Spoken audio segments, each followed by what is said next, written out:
Alright, I just want to say before I begin that I never said I was going to post daily. I just happen to be posting daily. I had somebody message me yesterday and was like, "Hey, you haven't posted today. Have you given up already?" I was like, no. I just most podcasts post once or twice a week. And I'm not going to post every single day. That's how you burn out. I've done that with the blog. I was posting every single day, and after it was 28 days, and I was like, I don't know what to post, and so I just stopped. So yeah,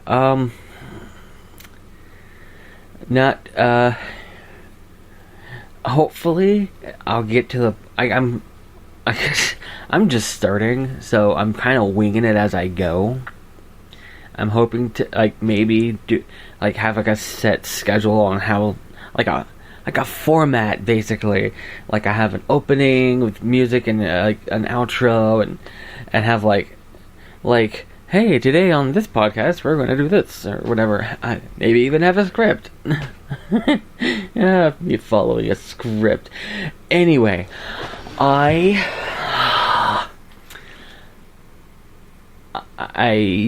know I said last time that I'm not gonna always do pop culture, and so far that's pretty much all I'm doing.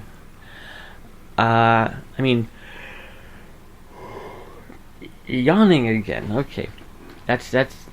That's good. I am not upset about the whole only doing pop culture topics. I was just hoping to, branch out a bit. Technically I kind of have, because the first episode was a video game, and the second one was a movie franchise, and this one is completely different. It's a series of movie franchises. A whole group of them that are usually grouped together. There's nothing wrong with being a pop culture podcast. It's just I want to do other things. It's just there's other things I want to talk about, but I got to be in the mood for it, I think. So if I were to force a topic, it's not going to be as good. It's okay, I want to talk about Titanic today, the actual event, because I want to force a topic. Titanic was an actual event. End of podcast. I have a lot to say about Titanic, but just not right now. So basically, somebody messaged me, and I'm gonna swipe that away for now. So I've been messaging with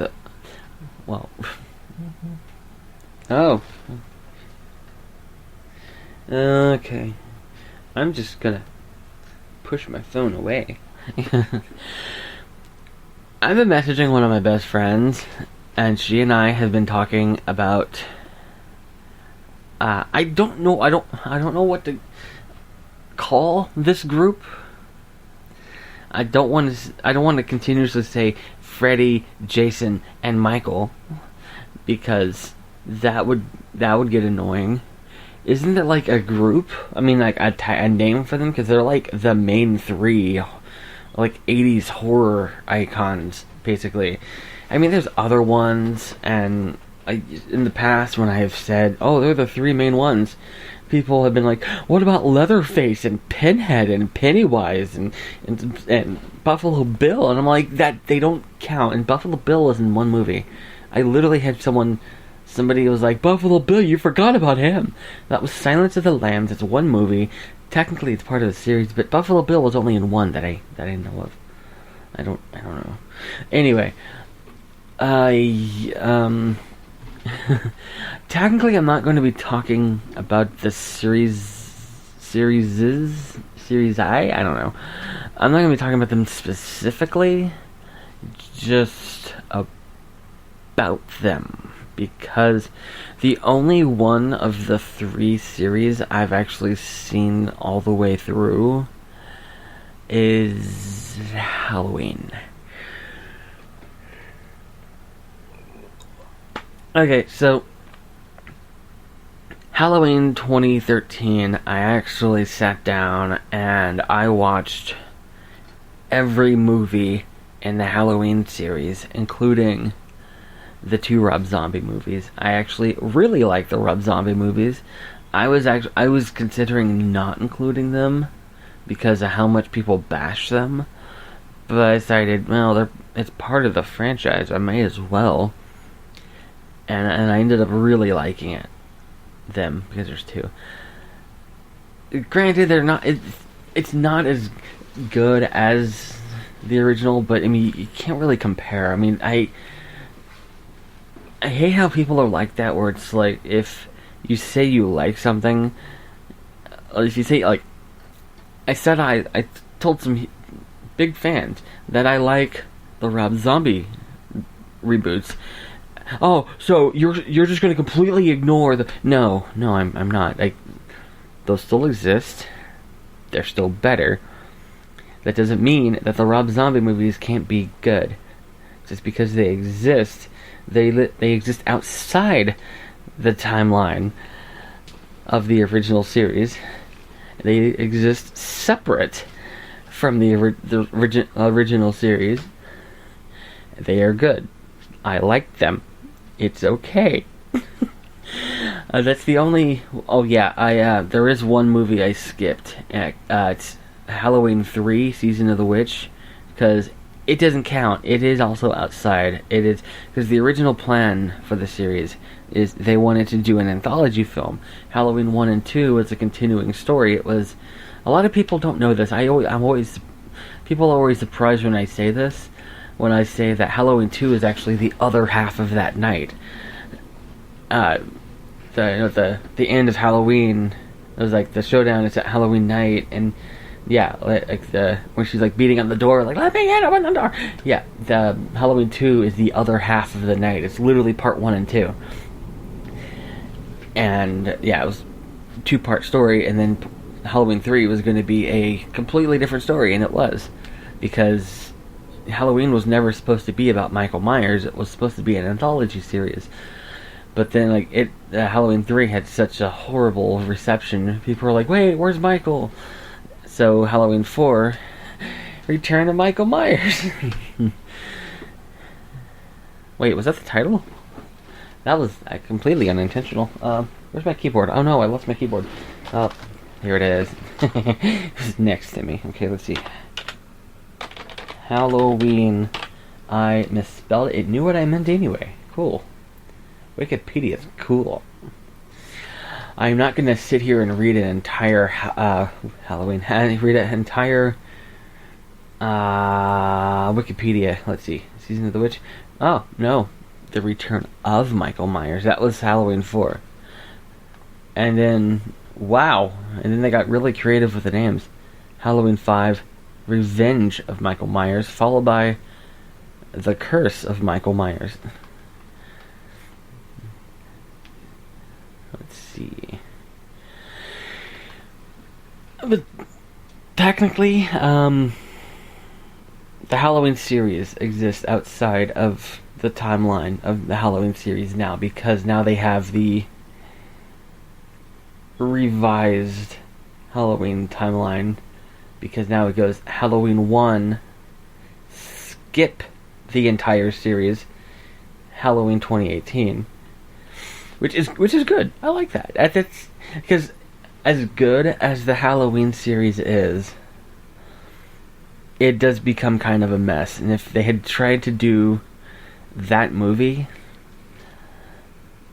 without skipping the others, it would have been a complete mess. Obviously, I mean, if they could have done the exact movie. They would have had to make some changes because, well, for starters, Laurie was killed in one of them. So it's like, hey, how is she here if she's dead?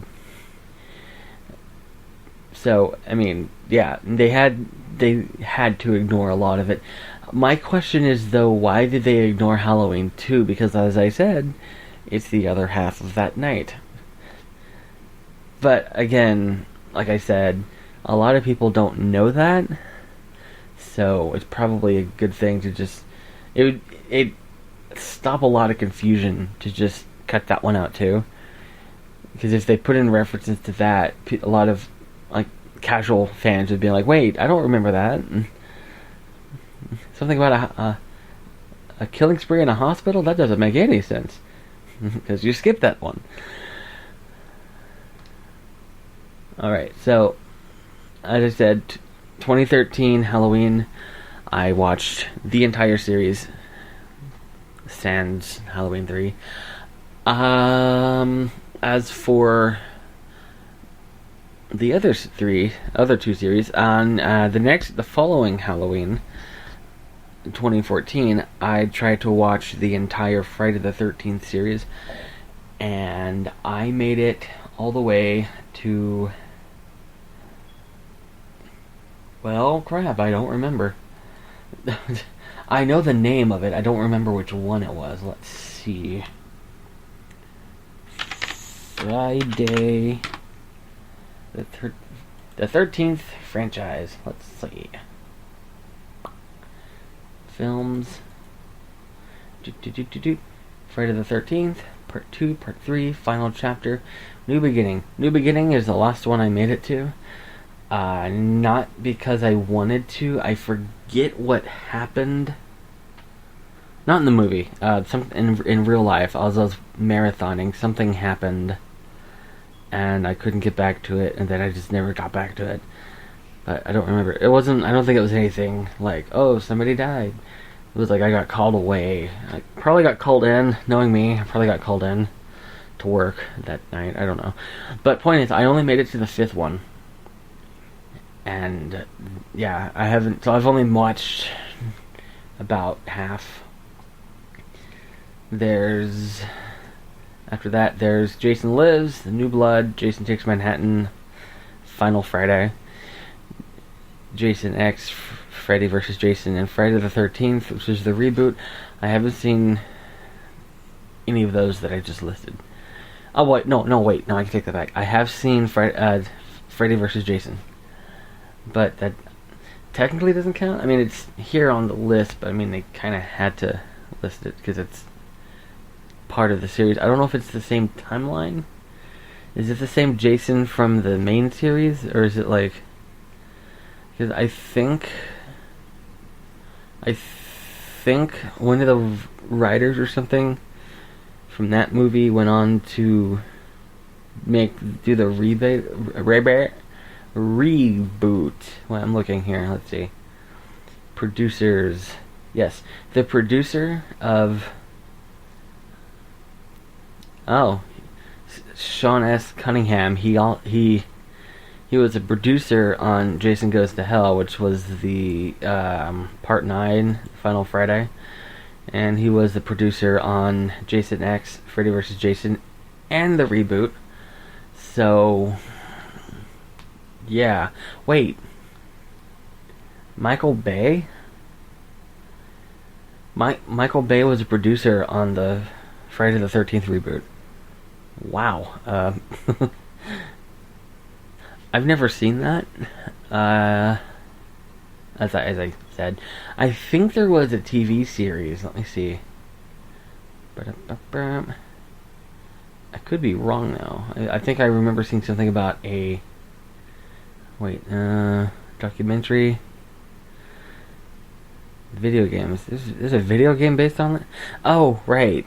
It's a pretty big one. I've played it. It's actually a really good game. I like it. But I could have sworn there. Oh wait, there it is. Television. Friday the 13th, the series.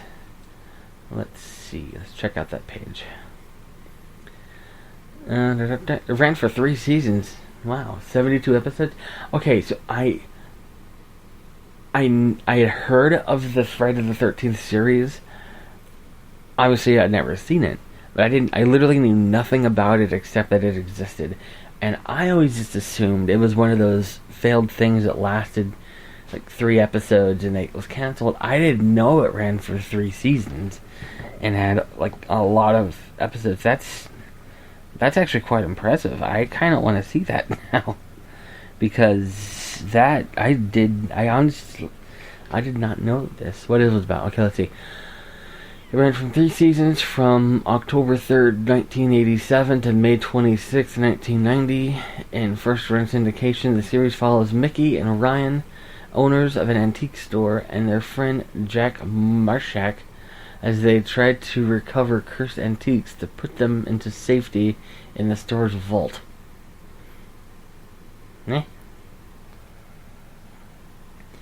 Originally, the series was to be titled The 13th Hour, but producer Frank Mancuso Jr. I can't pronounce that. Maybe I pronounced it right. Maybe I pronounced it wrong. Thought this would turn away viewers and instead took the name Friday the 13th to deliberately draw in audiences.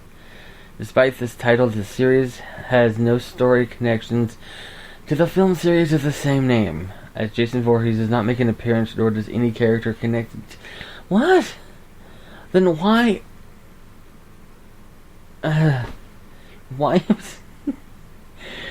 why is it called that? And why is it on the Wikipedia page of the Friday the 13th? Wow, it's a good thing I read this. I would have looked it up and watched it and been like waiting for Jason to come on. Like, hey, come on, why isn't... Okay, wait. The series and the film have several cast and crew ties, however. Oh, maybe I should just, continue reading when I get to something like that. The show's producer, the one I can't pronounce, was producer of the film series from Friday the 13th Part 2 until the final installment released by Paramount, which is Jason Takes Manhattan in 1989, a year before the TV series ended. The show starred John I just said I wasn't going to read Wikipedia pages. Okay, let's see. Influence.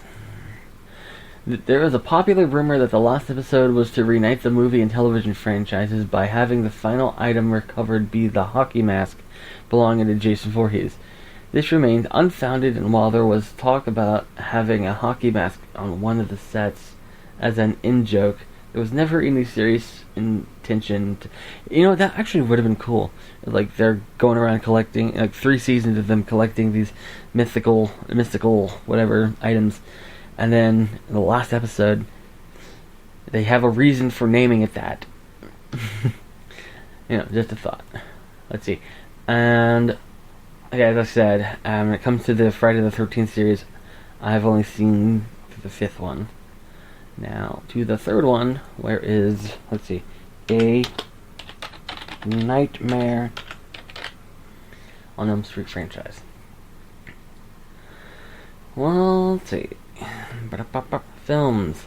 I have seen, in order, A Nightmare on Elm Street, A Nightmare on Elm Street 2, Freddy's Revenge, Freddy vs. Jason. Yes, I've seen less of this series than I've seen of any other series. And again, Michael Bay produced... Sean S... Oh wait, no, that was... Okay, I'm looking at the Freddy vs. Jason thing, and that really confused me, because... Yeah. I forgot, okay? They cross over. And, yeah. They're... So, it's Freddy... The last... they... see, at least with Jason and Michael, they did a reboot. And they were... Okay, the Halloween one was good, with Rob Zombie. I have never seen Friday the 13th, but I know a few people that have seen it and that are huge fans and loved it. So, but those are newer, and those are like 2009-ish. Poor Freddy, always getting left out. Okay, let's see. Future. On August 2015, it was reported that Warner Brothers were developing a remake with orphan writer David Leslie Johnson. And that would be cool. That'd be cool if Nightmare on Elm Street finally got a reboot. Wait, on December 2018, Leslie Johnson said the remake of A Nightmare on Elm Street is still in development, but New Line Cinema is more focused on the Conjuring universe. Hey, those movies are actually good. The Conjuring ones. I don't like a lot. I don't like a lot. I don't like a lot of modern horror films. And while the second Conjuring has some really corny moments, like when the old guy like becomes tall and runs through the house. Like, okay, that was really corny. But, like, overall, this series is really good. I mean, granted, and I mean in heavy italicized to the point where it's almost flat. Granted, I've only seen Conjuring 1 and 2. I've never seen any of the spin-offs. So, yeah, I know there's like 8 Annabelle movies, and then a nun movie for some reason. She was in like one scene in The Conjuring 2 where like the I forgot her name. Vera. Like, she turns around and the nun's sitting there and she's like, "Oh, there's a nun," and then it disappears. And they're like, "Hey, let's make a spin-off of this." Hey, you know what they really should have done a spin-off of that with Right, so in the first Conjuring, it opens with them doing Annabelle, where like they're like studying like the end of the Annabelle case, and then after the movie came out, they made an Annabelle movie, and then like 7 more. So at the beginning of the second Conjuring movie, it starts with them studying the Amityville Horror House. I thought we were going to get a Conjuring version of the Amityville Horror, which would have been really amazing. I would have loved that, because the original Amityville Horror, it's a classic. In the 2005 Amityville Horror, I mean it's not like a classic. Most people don't even remember there was a remake, but I liked it. I mean, it was. There's like 50 Amityville horror movies, and in fact, Amityville is so overdone. That's like a cliche. It's like, oh, there's another Amityville horror. There's another Amityville movie coming out this year. In fact, I'm curious. Let's see how many Amityville.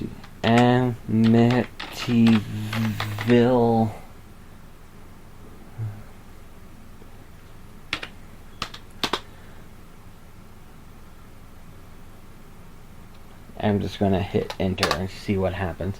Amityville, New York. No, that is not. I didn't mean literal Amityville. I meant Amityville most commonly refers to Amityville, New York.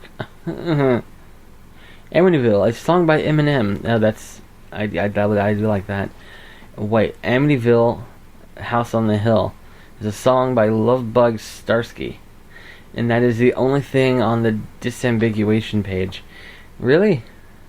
There's nothing else that comes to mind when you say Amityville. Alright, let's see. Oh, list of Amityville horror media. Let's see. Film. List of... Okay, so... there's a list of media based on the Amityville horror hauntings. Literature. There's a list of books. It shows a bunch of books here. And then under film, it has a link, because there's so many. List of films based on the Amityville haunting. Let's see. I am not even going to count these. Wait, does it say at the top? The Amityville haunting is a modern folk story based on the true crimes of Ronald DeFeo Jr. on November 13th, 1974. DeFeo shot and killed 6 members of his family at 112 Ocean Avenue. where I used to sit and talk with you. We were both 16 and I felt so right. Okay, on the South Shore of Long Island, New York. He was convicted of second-degree murder on November 2nd. These events served as the historical basis for Janssen's 1977 novel, The Amityville Horror, which was followed on a number of sequels and was adapted into a film of the same name in 1979. Since then, many films have been produced that draw explicitly to a greater or lesser extent from Somebody Just Messaged Me. The Amityville Horror, released in the summer of 1979, was a major box office success and went on to become one of the most commercially successful independent films of all time. It was independent? I don't know. A series of sequels would be released throughout the 80s and into the 90s through various distributors. Some of the films received theatrical distribution, while others were direct-to-video releases. In 2005, a reimagining, not a remake, a reimagining of the first film was released. Beginning in 2011, there was a resurgence of low-budget direct-to-video independent films based or loosely inspired by the Amityville events. That's what I was referring to. Let's see. In 2017, the Weinstein Company and Dimension Films distributed the first major theatrical Amityville film since 2005 reimagining, Amityville: The Awakening, which was filmed in 2014 and was released theatrically in the Ukraine, and it was released in America. Let's see how many films. Overview: Amityville Horror, Amity 2, Amity 3D, Amity 4, Amityville Curse, Amityville: It's About Time, Amityville: New Generation, Amityville Dollhouse, Amityville Horror 2005, Amityville Haunting, the Amityville Asylum, The Conjuring, because of the thing, Amityville Death House, Amityville Playhouse, Amityville Vanishing Point, Conjuring 2 because of the opening, the Amityville Legacy, the Amityville Terror, Amityville No Escape, Amityville Evil Never Dies, Amityville Exorcism, Against the Night, aka Amityville Prison, Amityville: The Awakening, Amityville Mount Misery Road, the Amityville Murders, the Amityville Dawn, Amityville Island, Amityville Vibrator, and the Amityville Harvest. So, yeah, there are a lot of them. Let's see. Continuity between books. Films. Why did I say books?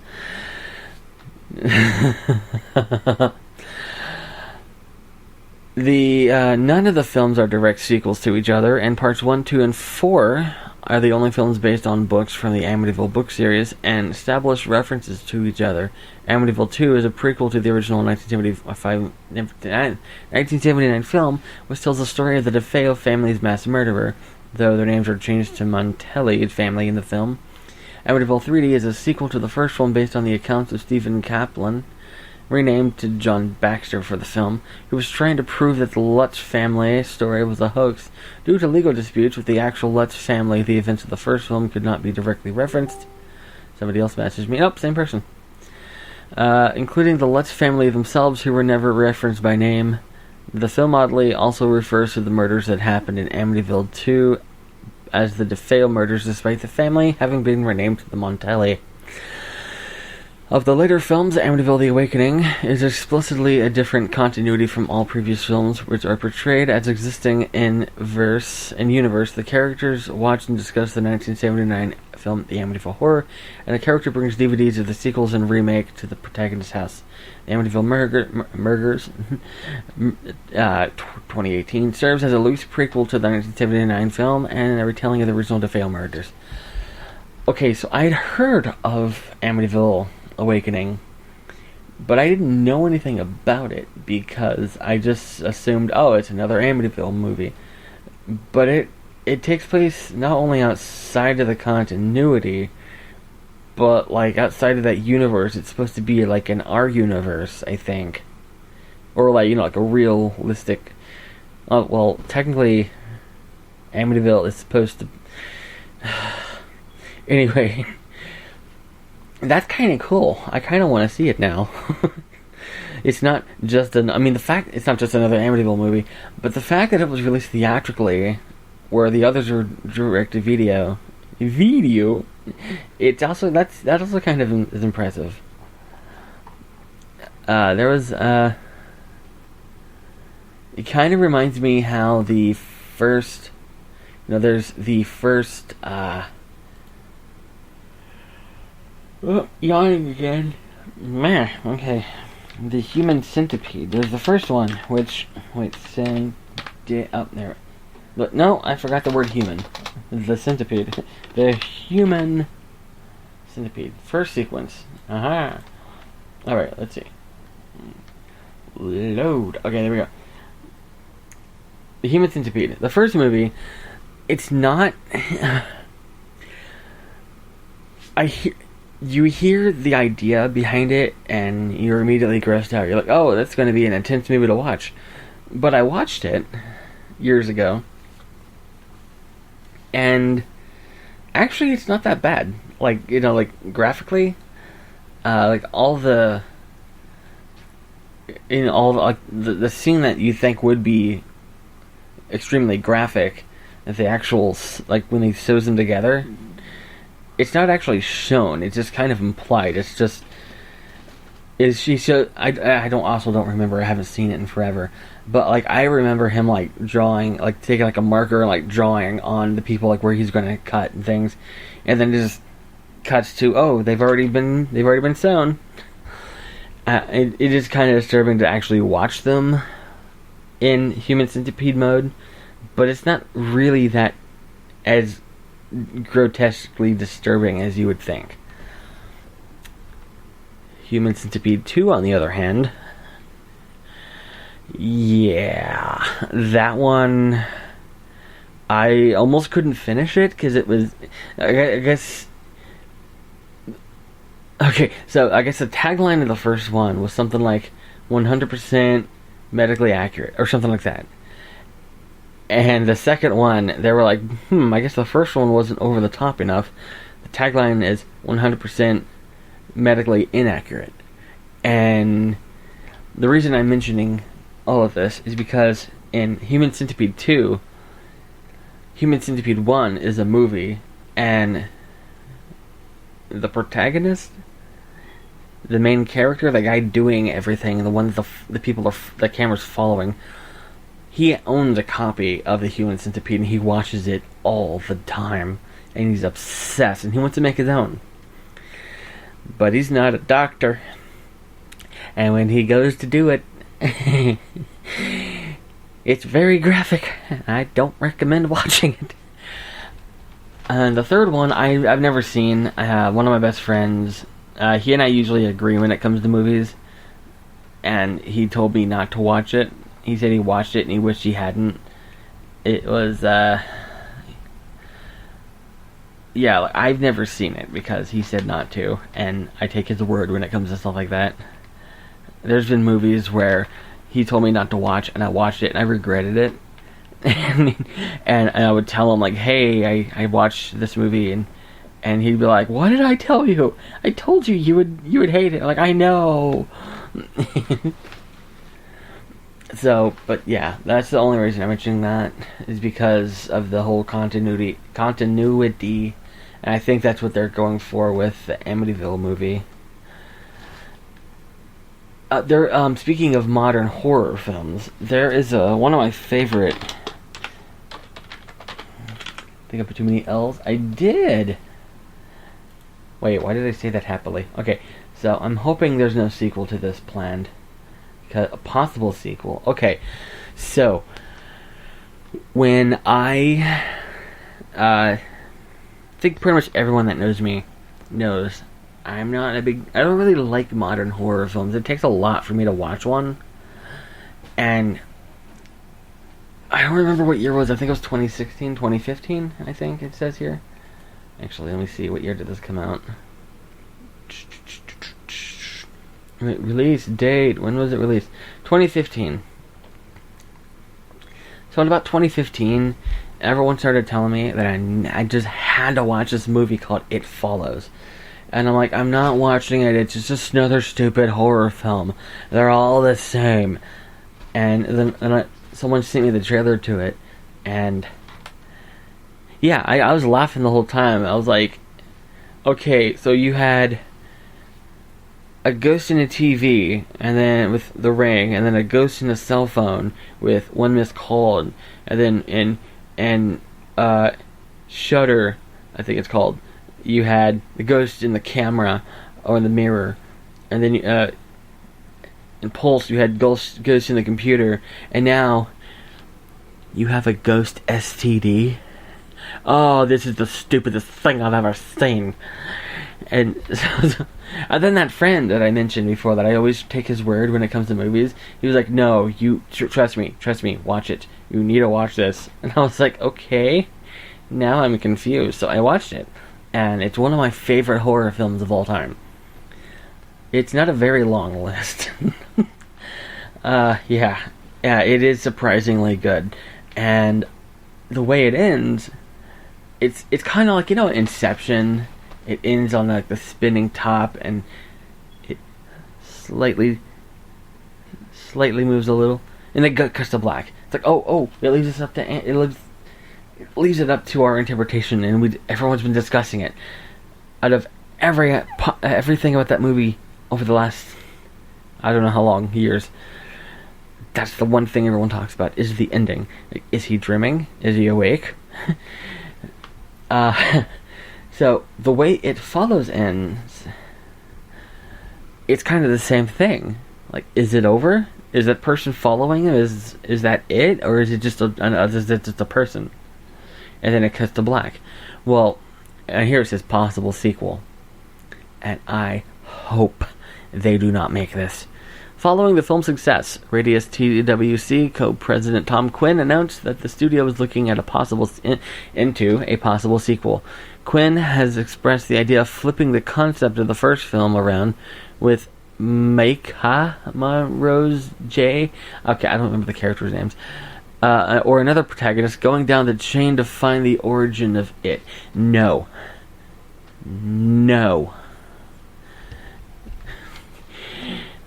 One of the things that makes the film so scary is you don't know what it is. It's no. If you do that, you just kind of ruin it. Don't explain what it is. Think of Joker and the Dark Knight. Like that, he's terrifying. Why? Well, for starters, he's psychotic. But we don't know anything about him. I mean, true, he gives part of his backstory a little bit. Like, you want to know how I got these scars? But he's lying, because later he tells a different story of how he got the scars. So we know he's lying. We really know nothing about him, and that makes him terrifying.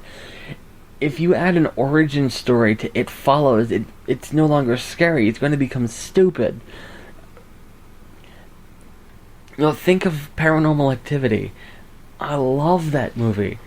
Like, the first three, incredible. Those three, like, Paranormal Activity trilogy, I stop it there. I do not continue past that. Because I appreciate what they tried to do. But no. We didn't need 6 movies.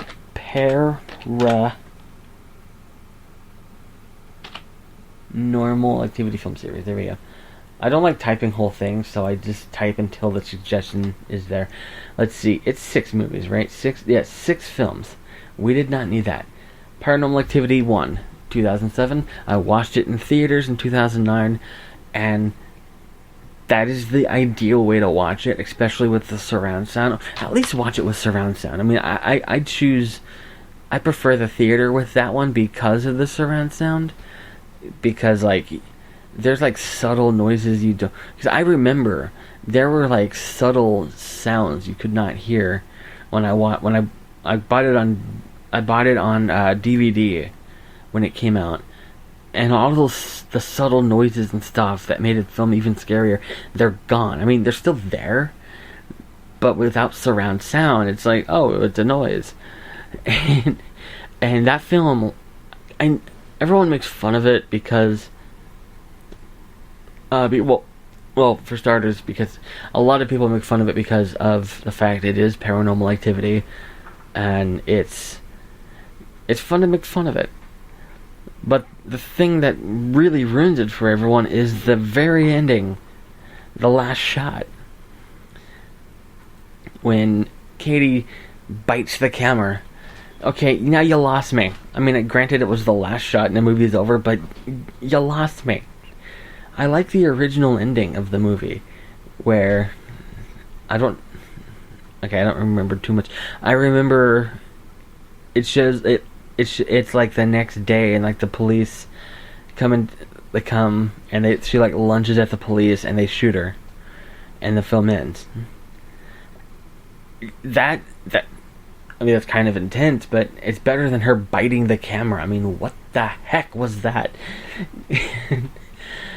And then the second one, it kind of upped the upped the cameras for one thing. It was even better. Because I loved the first one, and I heard there was a second one. I was like, oh no. But then I loved it. It was even better because, more cameras, more people, more stuff happening. And it kind of added some backstory. Like, I felt, with Paranormal Activity, I felt the more they left blank with that, like, no backstory. Give, like, bits and pieces, just enough for us to kind of fill it in ourselves. They added a little bit more. It kind of explained why Katie got possessed, because I forgot the sister's name.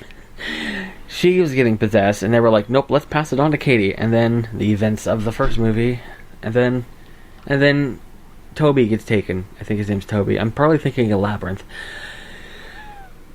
So, Paranormal Activity 2, great. It's a great companion to the first one, because they overlap. It takes place before, during, and after. It's great. Paranormal Activity 3, it's kind of a backstory. It's our introduction to Toby. Wait, Toby is the demon. Okay. Okay. I don't remember the kid's name. I was thinking of Labyrinth. It's our introduction to the demon, and like introduce and get his name and all that. And Paranormal Activity 3. I'm so used to saying Paranormal Activity 3. Paranormal Activity 3 is my favorite of the trilogy, of the entire series. Because, well, in my opinion, it has the scariest moments. Especially the oscillating fan camera holder thingy. It's like, that was genius. That little gimmick they did. Because instead of just having the camera sitting still and then something happens, the camera's moving, you see something that's there, camera moves back, camera moves back over there, oh, it's gone, camera moves back to the living room, moves back to the kitchen, oh, it's in front of the camera, or something like that. The best example of that is when, like, the babysitter's at the table and there's this bed sheet that just appears there, and then it drops. He turns back. What was that? It was genius. I loved it. I'm getting like goosebumps just talking about it. And then they did Paranormal Activity 4. Literally the only good part of that movie was the connect, when the little kid was standing in front talking, and then you see the little ghost figure walking. That is the only good part in that movie. And then the marked ones in Ghost Dimension, I won't even talk about. No. And I'm looking here on Wikipedia, and right below that it says 7th film. I thought that was the end. They said Ghost Dimension was the end. Let's see. In June 2019, Paramount announced that a 7th installment was in development. The 7th film was announced to be released on March 19th, 2021. However, in August 2020, the film was delayed to March 4th, 2022. It doesn't say, but we know it's because of COVID. And I'm looking here at the cast list.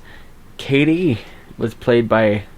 Oh yeah, I forgot. Some of these people were, they used their actual name. Because, Blair Witch. Katie was played by Katie Featherston.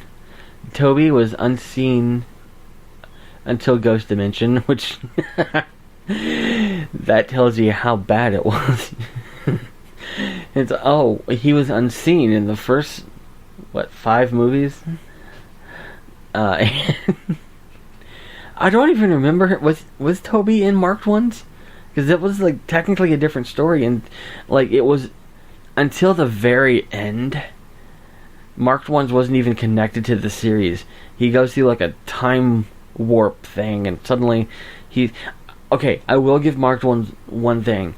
That ending was actually really good, where he did like a time jump and he was suddenly in the living room, and it explains the ending of the first movie when Katie goes downstairs, what she saw, why she screamed, and then Mika coming down, and her stabbing him and everything. That was actually kind of cool, but no, I don't want to have to sit through the entire movie just to get to that. If the only good thing is the last couple minutes. No, it's like how Paranormal Activity 4, the only good thing was the Kinect. I don't want to watch the whole movie for that one scene. It's a good trilogy, and after that, it quickly goes downhill. Paranormal Activity 4 is okay. Overall, it was okay. It wasn't good. I don't plan on watching it, but it's understandable, I guess. And I think it's smart for them to have stopped numbering them after that, because now it's almost like that was the end. Marked Ones and Ghost Dimension were spin-offs. They could name the 7th one Paranormal Activity 5 and fix the continuity. Oh, those other 2 don't happen. They didn't actually happen. It was a joke. Haha, get it? So, let's see, going down the cast list. Mika was played by Mika. Christy is the sister's name. Daniel, Allie, Hunter. Hunter was the kid's name. Yeah, let's see. Crew, I don't know any of these people. Schulman. Ariel Schulman. That name sounds familiar. Why have I heard that name? I'm thinking Catfish, but that's Neve Schulman, I think. I could be completely wrong. I don't know. Let's see. Merrick Ariel Schulman is an American actor, film director, and producer. He's best known for starring and producing and directing the 2010 documentary Catfish. Oh, I knew it! And directing Paranormal Activity 3, 4, Nerve, Project Power, and Henry Jost. Oh, wow. I'm a huge fan of Catfish, but that is definitely going off subject. I didn't mean. Okay, going off that. Wait, how long is this? 48 minutes? Okay, so I started this. I was planning on just doing. It was just going to be about Freddy, Jason, and Michael, and it went off on basically a horror film topic, and I think that is the topic. When I started to go off topic and talk about Amityville, in the back of my mind, I'm like, nope, stay on topic. It was on topic. It was a horror film. The topic, because I couldn't think of what to call Freddy, Jason, and Michael. I'm like, oh no, what am I going to call them? Nope. This is what my watch alarm is going off. It is 1 a.m. So, yeah, the subject of this is horror films. And there is more I could say about this, but I've been talking, much longer than I thought I was going to. The whole reason I was going to talk about Freddy, Jason, and Michael is, okay, I'm just going to end this with this. My friend and I were talking about those movies. I wanted to finish Friday the 13th. I was going to start over and watch them, and I looked up. Okay, so none of those 3 series, as far as I can tell, are streaming anywhere, which is kind of upsetting because I want to watch them. So I was like, I'll just buy them on Blu-ray. Well, the Friday the 13th collection on Blu-ray They're going to release a box set on October 13th. It's $132.99. And then there's also, let's see.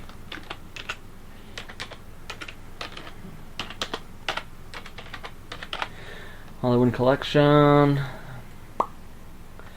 There was a box set of Halloween, but it's not.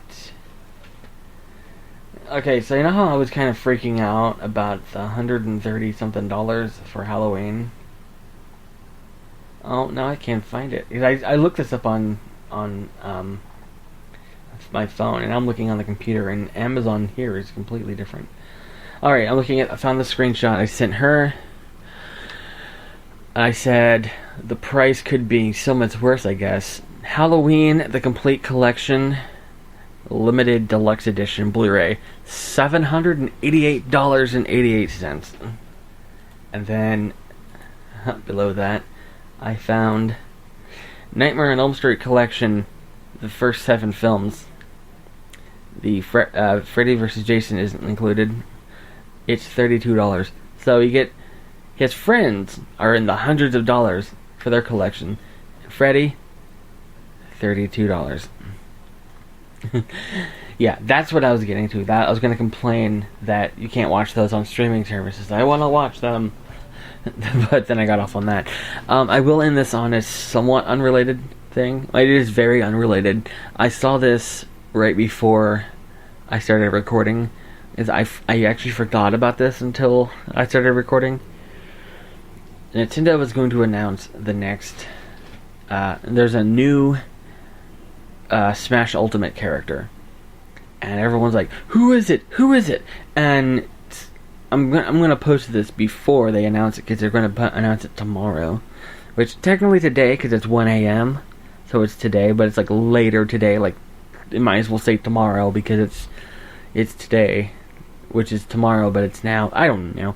Anyway, I am going to guess that it's Ori, because they just added Ori. That the 2 Ori games are now on the Switch. So my guess is that it's Ori. And with that, I will end the episode. I still don't have an outro.